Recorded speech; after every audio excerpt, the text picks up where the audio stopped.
Okay, so these things that you see here is more related to parties and then weddings. So this is wedding presents and wedding stuff. And then one of the things that actually, let's say, distinguishes Moroccan weddings from other weddings of the world is this. Okay. So in these bags, there is henna. You know henna? Yeah, I know. So the henna is that like leaf, but it is only leaves, not powder. So only leaves. This is similar to the weddings in your culture, where the bride has the bouquet of flower. What does she do with that? With the bouquet of flower in your culture. To the bride. Do you no? I mean the bride. What does she do with the bouquet? Exactly. So the bride. So the bride actually throw those flowers. For the lucky Exactly. So how many people are supposed to get it? One.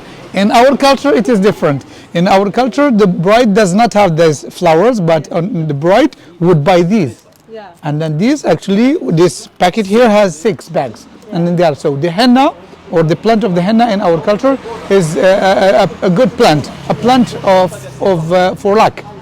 It's something that you give and then that you use in any party. So we have in the wedding, it is used. There is a ceremony of the henna for the bride before the wedding. So when we do the circumcision of little boys, so they put henna for them. It's a lot of uses. And then, by the way, this is a medicinal plant also, that people that used to work in the field or in the tannery, and then they have problems of psoriasis in their skins, so they use henna also to cure certain problem of the skins.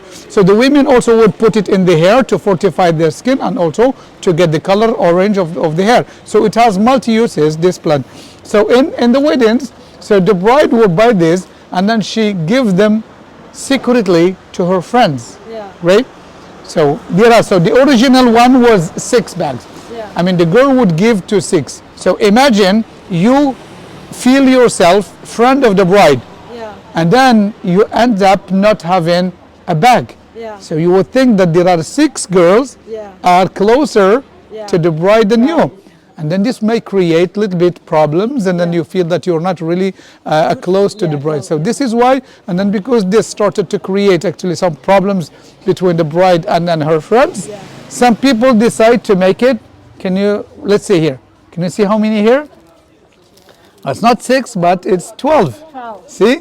Yeah. See, 12. So that's why the people would make it more, so that if there are 12 girls, so they would get that. If there is so because 6 all the time would be source of problems. Okay? Okay. Yalla. These things also are to carry presents from the house of the groom to the bride. So and then people would put this on their heads actually as the traditional way. So now they put it like in a car or something, but in the past they put it, so those one announced, and then there are even bigger one, they put it on their heads, and then they are going actually walking, and then of course they are followed by maybe the groom is going to be on a horse, and then they would be followed by the musicians who are actually doing that from the house of the groom to the house of the bride, also including taking like candles as presents. Okay. Okay. Yalla. This is for khotoba. This is like it's when you go to ask the hand of the girl before marriage. It's like the engagement. Okay, let's go.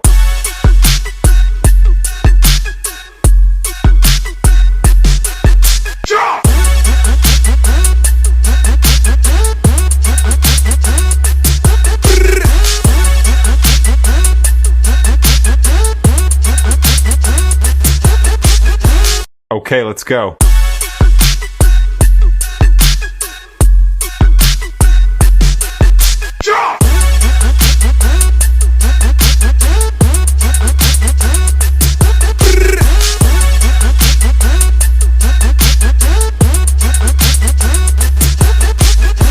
Okay, let's go.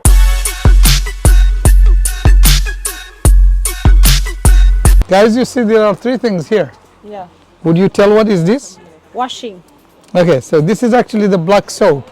Yeah. So the black soap, we put the black soap on our body when we go to the hammam in the hot room, in the steam room, and then we put it on our body like 10-20 minutes, like you're relaxing, and then you wash it, and then you take glove, and then you rub, and then that goes is good for exfoliation. So you take glove, and then you rub your skin, so the dead skin would go easily, automatically, and then this is, Syrup.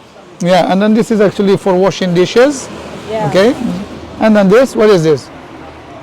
This one's also for washing. Now this is the traditional shampoo.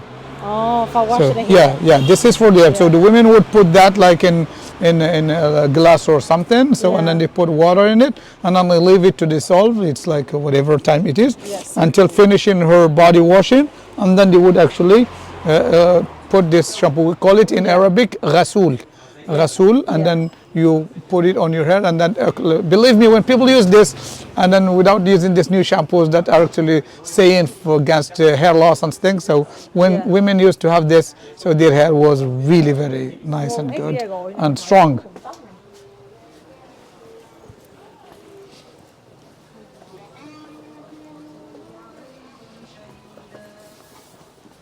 So we are now walking through the main street of the Jewish quarter, and then one thing very important is about the Jewish architecture, actually. So the Jewish decorate their house. As you see here, there are balconies, nice balconies, and then windows open on each other, so on the neighbors. Of course, the beauty here in the new Jewish quarter, because the Jewish give too much importance to their outsides rather than their insides, while the Muslims actually, and then this is the case of the Medina, the houses of the Medina are so simple outside, but they are richly decorated inside. And then this is not at random. This is something which is based on religion, because in Islam it is forbidden to show off. That's why people in the Medina, so their houses are simple outside but nicely decorated. But in the Jewish actually culture, so actually showing off or also not protecting the privacy is not something bad. But in the Medina you don't find windows outside, and then this is mainly to keep the privacy of the families. Yes. You know this? This is one of the three things we saw, or rather the two things. So the black soap for exfoliation, and then the ghasul, and that little clay is for the hair. And then what is this? No. This is the skin of walnut tree. So this is the skin of it, and then this is used as like toothpaste, dentifrice. You take it and then you rub your skin, so it gives you a very good like shiny white color, and then also it gives you like a sort of lipstick. It is also, it make your lips oranges. It gives even the color, and then but it cleans also the mouth. So people, they have this or they use that before the toothpaste and then the brush was invented. Plenty of things are actually used in the Muslim culture, rather in the Moroccan culture. For them, as you see, this is the henna powder. First of all, we saw the leaf. This is the henna powder, and then this is our different herbs that are made for the hair. So those things are for the hair. This is like the chamomile, that people would drink it actually to relax, and then this is and then this is the actually flower or roses. Okay. So those are different plants that in Morocco they are still using these types of medicinal herbs.